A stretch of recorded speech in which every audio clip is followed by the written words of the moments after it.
everyone, and welcome to Real Life Talks. I'm your host, Yvonne Heath, author of the book Love Your Life to Death, and founder of the I Just Showed Up movement. So I am so delighted to have my guest here today, Andrea Warnick, my friend, an amazing human, and has too many accolades for me to memorize, so I'm going to read. I don't want to forget anything. Andrea is a registered psychotherapist, educator, nurse, and thanatologist. And we'll have to talk about that.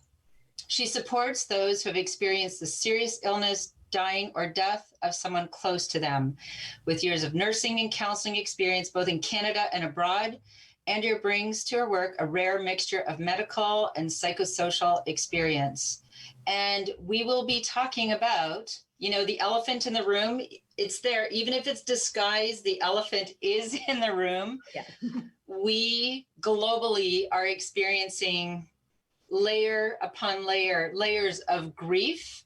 And I could not think of anyone I wanted to have this conversation with more than you, Andrea. Thank you so much for just showing up today. First and foremost, how are you doing? I'm great. It's so great to be here. And this is a topic that I feel passionate about. And as you said, it's more relevant now than, it's always relevant. Yes. But it's really magnified in its relevancy right now. And so I'm thrilled to have this opportunity to have this conversation with you. Yes. And it's funny because you always know if you follow your passion and purpose, and it is helping people to live well, grieve well, and die well, it is very wonderful to connect with kindred spirits, because often people look at you like, you want to talk about what? I would prefer to avoid that. But the truth is the more we talk about these things, the more empowered and resilient we will be, right? Absolutely. It's often a real conversation stopper when I tell people what I do and where my passions lie and what my master's is in and all of that. But it is so powerful, and it's so important to talk about. And it's, death and grief and illness, it's our humanity. We're all going to deal with this. It's not optional. So I think it's so important that we are opening up the discourse around it. Yes. And so I mentioned thanatology or thanatologist. For those who, I don't even know if I'm pronouncing that right. For those who don't know, what is that and what brought you to this life work? Yeah, so thanatology is actually the study of death, thanatos being the Greek root of death. And, I'm a nurse like you. I was very clear, went into nursing like right out of high school, knew I wanted to work in pediatric oncology, spent most of my time in pediatric oncology, a bit of time in adult palliative care. But through those experiences, I realized that actually the part I was the most passionate about was not the medicine or giving the chemo and things like that, but having the really hard conversations. And I would talk about sort of 2 a.m. being the vulnerable hour, where parents would often ask the biggest, hardest questions, or even kids would turn to me at times and say, like, am I dying? And it would those questions would freak me out because I didn't know how to respond to them. And I'd taken the palliative care course in nursing school. I already knew that I was interested in an area that would involve our mortality and everything else. And I felt so ill-equipped. And ultimately, I realized when I was working in adult palliative care, and we'd have kids coming in with, parents dying. Sometimes the kids didn't even know the parent had cancer, let alone was dying. And I was just like, whoa, this is a big gap. It's not just me. I remember one time in particular, we had a single mom dying, a couple little kids, and we had to tell the kids. And I ran to the social worker being like, I'm pretty sure social work has more training in this than I do as a nurse, and realized pretty quickly, like, we're in an adult institution. They had no training in talking to kids. We collectively thought the chaplains would know how to have the conversations. The chaplains didn't feel any more equipped, and neither did the palliative care physicians. And I think that was my aha moment. And I literally went home, Yvonne, Googled Masters of Death. I'd never heard the word thanatology myself. And up came Masters of Thanatology program. At the time, there was one master's program in the States. And so that's where I ended up going. Wow. Well, and So we met at the Bereavement Ontario Bereavement BON networking event where I heard you speak. And what I love so much about you, and you're like my go-to person. I watch things that you post. It's like I creep your LinkedIn, I creep everything. Like, oh my gosh, what is Andrea saying today? Because what you bring to the table is, I mean, you have a master's, you have all of this phenomenal experience. And you also are real and human and kind and approachable, right? Like you're not using big language and very, oh, I don't understand.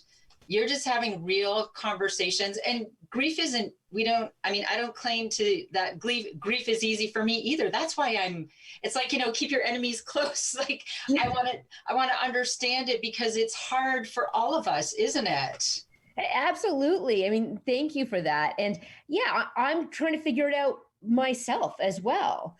One of the things I often say to the families that I work with is that, historically, most of us were connected to institutions or in close-knit communities that would have handed us a lot of our rituals, that would have kept us connected with the people who had died in our lives, who would have kind of guided us through the hardest time in our life. And grief is always hard. I mean, that is a part of the human experience, not just human, of all living beings, but I find it's become more difficult in the sense that we've sort of outsourced death to a degree. We have these like myths, like we shouldn't talk about it in front of the kids. And it's been lonelier experience, I find. And that's where I'm just really honest with the people I support. Like, I'm trying to figure out what this looks like too. It's a constantly evolving process of how do I stay in connection to the people who have died in my life? How do I make sure my kids know my dad who died, when my eldest was 3 and my youngest wasn't even born?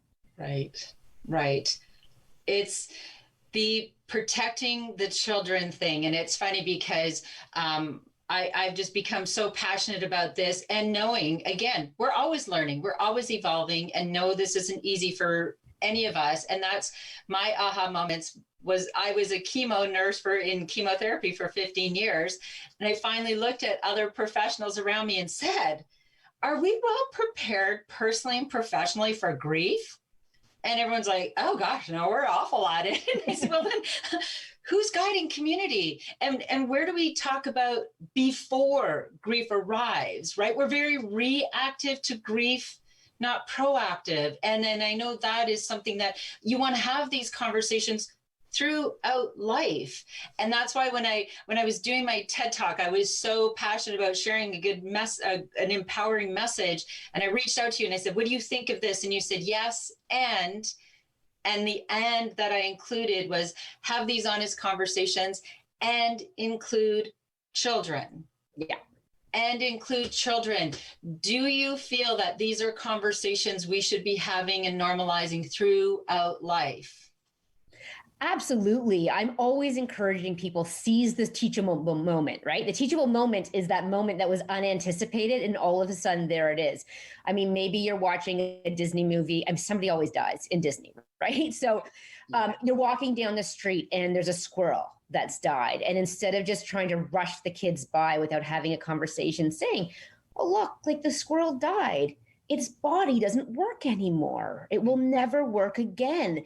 Like using that as an opportunity to teach kids about death and really fostering emotional literacy, helping them to name feelings. Because with grief, and this isn't only true of kids, I mean, I work with as many adults as I do kids, but it's often the most intense emotional experience people have ever had in their lives. And that can be disorienting and overwhelming for us as adults. And so for kids trying to navigate that.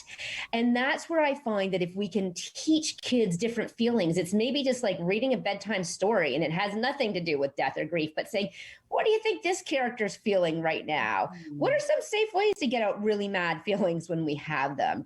And actually giving kids the tools before they really need them to be able to navigate some of the hardest things in life. That's what a wonderful, and I love that, those teachable moments along the way. my kids kind of caught on to me now. Sadly, they're 15-year-old twins, the older one's gone, but it's always in the van. And he's like, my son finally said, Mom, does everything have to be a spirit conversation? Like, we get it, a life lesson. I said, yeah, actually it does, because I have you in here. And the thing also is that as we're teaching children, and I want adults to be compassionate with yourself and kind. If you don't know what you don't know, most adults are learning as they go along, and they're teaching. So it's okay. I say, you don't have to be strong for everyone. Learn along with them and grieve with them and learn. I don't know, I'm learning too, right? That's such an important part of this. Absolutely. And I think one of the barriers that holds back not only parents, but to be honest, healthcare providers from entering conversations, making it a standard part of practice when someone's diagnosed with a serious illness, to say, hey, are there any kids in your life who may be affected by this? But, for parents too, I think there's this barrier of being worried about not knowing how to have the conversation or saying the wrong thing. I'm going to say the wrong thing and I'm going to mess up the kid forever. So I just rather not say anything at all. And what we know, both in the literature, but for sure my clinical practice backs this up, is we cause way more complications in a grief process when we're not opening up the conversation. And that's where, I remember early into this work, I'd sometimes, when kids would nail me with questions I couldn't answer, I'd feel like, shoot, should I have known what to do? Now I give myself a gold star. If a kid has felt safe enough to ask a big question that I'm not able to answer, I've done a really good job in creating an environment for them to ask their big questions, and sometimes I'm really clear and I'm like, I don't know that, but you know what, your family doctor might, or the oncologist or the homicide detective might, but I don't. Can I go get that information? But sometimes kids are wondering about the big existential things that we are. Like, and I had an 8-year-old once after Mom died ask, like, the only thing my dad can't answer is, does everything happen for a reason, or something's really random? Wow. Right? And I was like, whoa, Wow. Yeah. And all I could say to her is like, thank you. I always thank kids for asking their questions, especially the ones I can't answer, but thank you for asking that. I wonder about that too. Dad's not holding out on you. He's not just not trusting you with the answer. He doesn't know. There's some really big mysteries in life. And that's where with kids, I'd rather that we're just wondering about the mysteries together than them wondering by themselves. I so love that, because it's like we don't need permission. And yet I feel like I want to give every person, every healthcare professional, especially healthcare professionals who feel like I should have the answers. I should be good at this. They used to send me in when a family was grieving and falling apart because I was good at it. And what my secret was? I walked in, started to cry and hug everybody. Right. I was okay with being messy. I was okay with saying, this is really sad, right? And being vulnerable, that whole Brene Brown thing, be courageous enough to be weak and be vulnerable. Yeah. And if parents can do this, especially in this time of global grief, and we'll talk about that, it's not your job to fix it. And you don't have to have all the answers, but opening that dialogue is so extraordinary. And understanding that, yes, this is challenging for all of us. Well, exactly. And I think that what you speak of going into the room when people are having a really hard time, I mean, that's actually an essential part of this. I find quite often adults get really fixated on the language. Like, what am I going to say? How am I going to answer the question?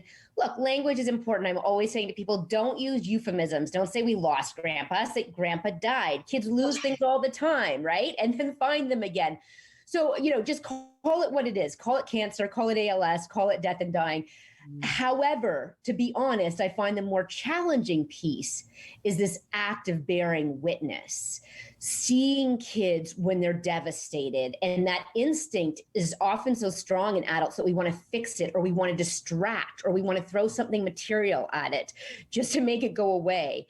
And that's where I think the biggest thing to learn is really this power of bearing witness to somebody else's sorrow and just showing them and teaching them we can survive the intensity of this feeling.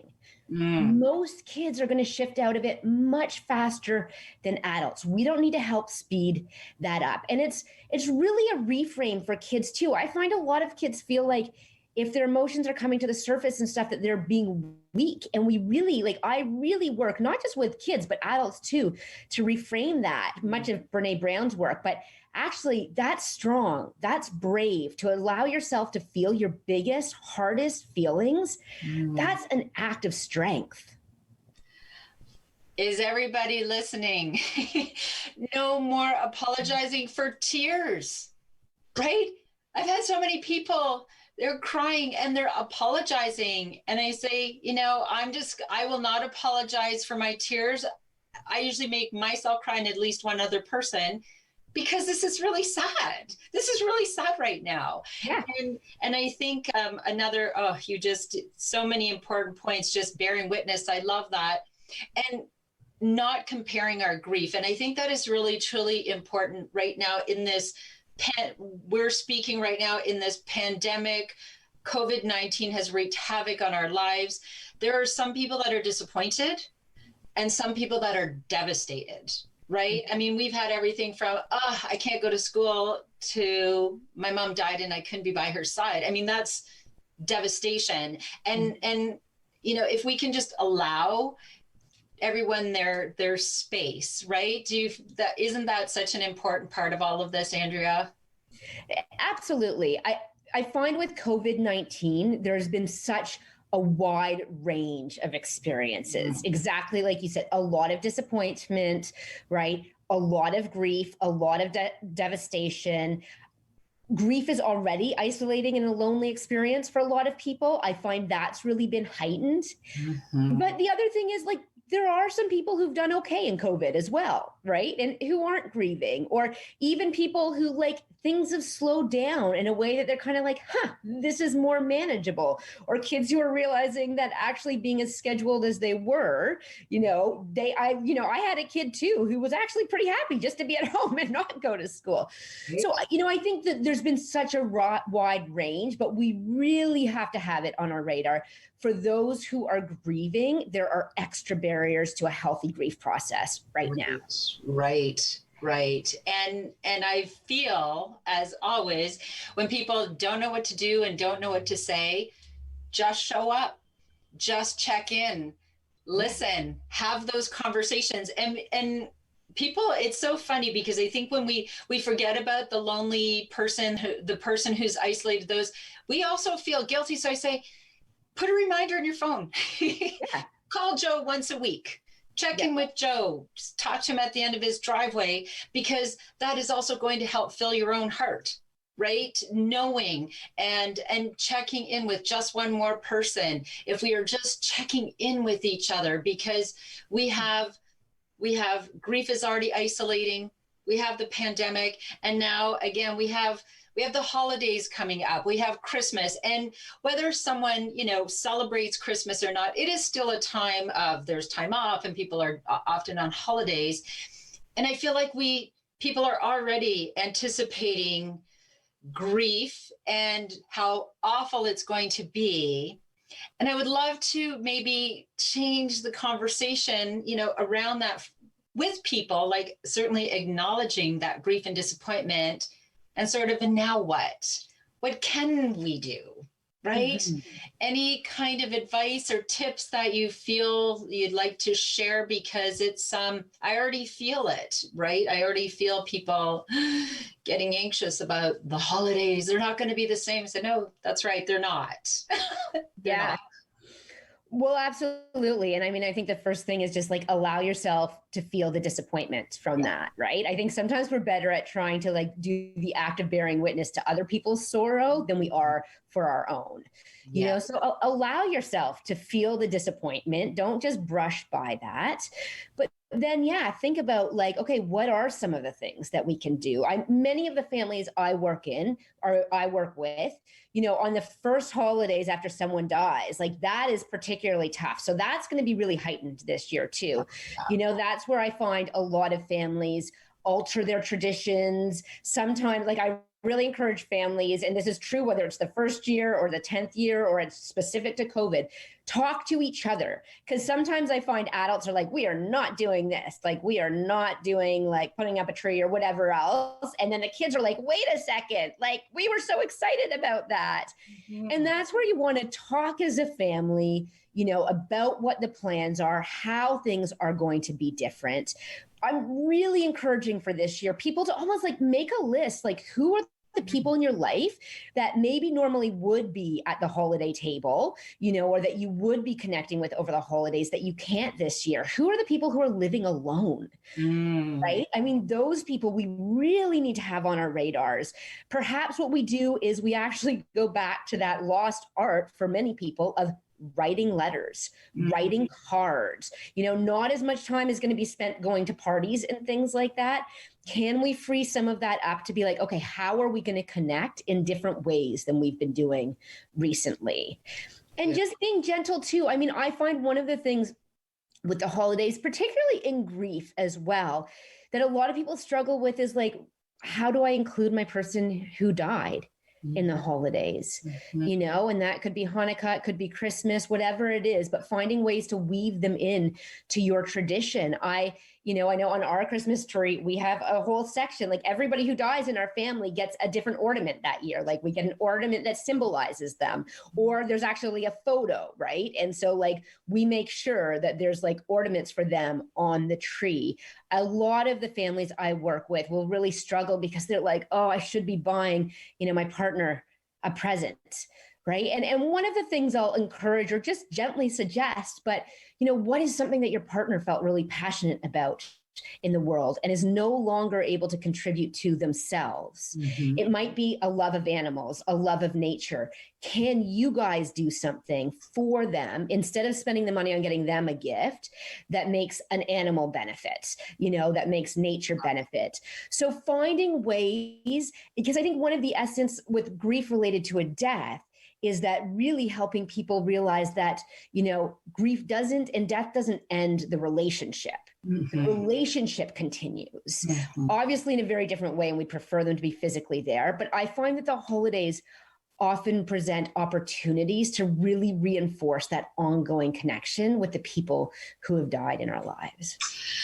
You see, that's just so beautiful because it is that reframing. Those memories, the love, that relationship is forever. And as I love to share, be the evidence that someone's life made a difference. Speak their name, talk about this silly, remember when he was so silly at Christmas? Remember when she did this? And create those family rituals. I love the ornaments on the tree. So I think that we're going to be copying that. And one of the things in our family, because as you said, back in the day, there was everybody sort of gathered in small towns and you had rituals and you had, you know, like the church or that guided you along. We don't have that anymore. So creating rituals in your home. And one of the things we do is this is our grief candle. And when someone is grieving and whatever that is, divorce, diagnosis, job loss, someone dying, we write their name on this heart. And my children know that today I've lit this candle and we're grieving over and sending love to everyone. And so I want to light it today because I know there are many people out there grieving who are feeling this very heavy time, acknowledging that. And what can we do, right? What can we do? And continuing, I feel like continuing these conversations and opening these conversations and being vulnerable enough to say, kind of having a hard time here, right? Kind of struggling here. Yeah. And look for resources. Like, even as I'm going along and, you know, I've had challenges, of course I have. And again, I thank you always. Your posts, the things you share and your resources are always, they just feed my soul. And there are beautiful resources that we can turn to. You have on virtual hospice, kidsgrief.ca. I mean, helping children navigate through grief. Why would any of us know what to do? You don't have to. You just talk to Andrea, right? Like, that's just, why would I know, you know, chemotherapy nurse, everything I've done. If my children were really struggling right now, I would reach out to you and say, I'm having a hard time here. I encourage people, never be afraid to reach out and say you're struggling. Grief in itself is already isolating enough, and reach out for those wonderful resources. It's ongoing learning, isn't it? Yeah, absolutely. And that's where I think it's so important that people know exactly what you just said. Like, you don't have to be an expert in doing this. You need to, as you say all the time, show up, learn some of the language to avoid, right? Avoid those euphemisms, but being willing to like bear witness and know that there are resources, right? There are free resources. As you said, kidsgrief.ca. We've now got Kids Grief for Educators, specifically about supporting kids in schools now as well, right? So there are free resources. And there's obviously paid resources as well. So figuring out like, what are the resources available to me?